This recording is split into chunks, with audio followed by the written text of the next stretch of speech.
বিদ্যুৎপৃষ্ট হয়ে মৃত্যু হলো দুই মহিষের এবং প্রাণে বাঁচলেন মহিষ মালিক। মর্মান্তিক ঘটনাটি ঘটেছে পুরাতন মালদা পৌরসভা 4 নম্বর ওয়ার্ডের কালাচাঁদ হাই স্কুলের পেছনে বাগানপাড়া এলাকায়। রাত্রি থেকেই ঝোড়ো হাওয়া এবং বৃষ্টি শুরু হয়, চলে সারা রাত ধরে এবং এখনো রাস্তায় বিদ্যুতের তার ছিঁড়ে পড়ে রয়েছে।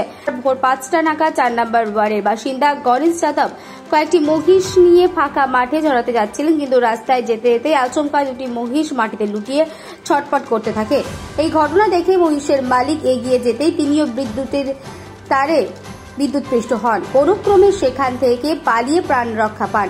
ঘটনার খবর পেয়ে ঘটনাস্থলে পৌঁছায় পুরাতন মালদা পৌরসভা 4 নম্বর ওয়ার্ডের কাউন্সিলর নির্মল অধিকারী। তিনি সঙ্গে সঙ্গে বিদ্যুৎ দপ্তরে খবর দেন এবং বিদ্যুৎ দপ্তরের কর্মীরা এসে বিদ্যুৎ বিচ্ছিন্ন করে পরিস্থিতি স্বাভাবিক করে।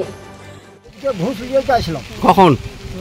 5টা। আচ্ছা, 5টা ভোরে ভুঁস দিয়ে যাচ্ছিলাম, বাস দুটা ভুঁস পার হলো আর বাস তারপরে এগুলো বাস ধাই ধাই দুটো পড়ে গেল ইলেকট্রিকের তার। হ্যাঁ, আর হইলে ভাই এদিকে পাশে ঘুরি ভাগি আবার সেনা ভুঁস আমি ঘুরে আছি ঠিক আছে, বাস পাই আমরা ঘটনা উঠিয়ে বাস আছি করি। এটা আমরা আমার তো ক্ষতি হয়ে গেছে, আর আমরা এটাই কিছু আছি না কি করে ধরে কেনা খাবো। এর উপরে জীবিকা চলে আপনার? হ্যাঁ, এর মধ্যে। ঘটনাটা হচ্ছে সকালবেলা আমাকে 5:30 নাগাদ ফোন করে আমার এলাকারই মানুষ। এখান থেকে কৃষ্ণ ফোন করেছিল, আরেকজন করেছিল। ফোন করার পরে আমাকে বললো এখানে এরকম একটা দুর্ঘটনা ঘটেছে, যেটা দুটো মহিষ মারা গেছে তার ছিঁড়ে। তারপরে সাথে সাথে সাপ্লাইকে ফোন করি, SM সাহেবকে ফোন করার পরে গাড়ি পাঠায়, গাড়ি পাঠিয়ে ওটা অফ করে দেওয়া হয়। অফ করে দেওয়ার পর গাড়ি এসছে, এসে এখানে তারগুলো কেটে ডিসকানেক্ট করলো।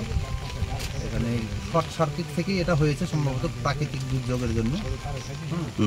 তো দুটো মহিষ মারা গেছে। এই আমার এলাকারই মানুষ গণেশ যাদব, বাগানপাড়ায় বাড়ি। ও সকাল 5টায় যাচ্ছিল মহিষ চড়াতে, গিয়ে দুটো মহিষ মরার পরে বাকি মহিষগুলোকে ঘুরিয়ে নিয়ে গিয়ে বাড়িতে প্রাণে বেঁচেছে। ও মানে ও এবং ওর ছেলে দুজনই ছিল, দুজনই প্রাণে বেঁচেছে। খুব মারাত্মকভাবে ক্ষতি হয়ে যেত, যে যাই হোক ক্ষতির হাত থেকে বেঁচে গেছে কোনো ক্রমে। এসে দেখলাম যেখানে দুটো মহিষ মরে পড়ে আছে। মহিষের উপরেই ওদের জীবিকা। আমি চাইবো যে এটার যদি কোনো রকম ব্যবস্থা করা যায় সরকারিভাবে, ওরা যদি কোনো আর্থিক সহযোগিতা পায় তাহলে খুব উপকৃত হবে।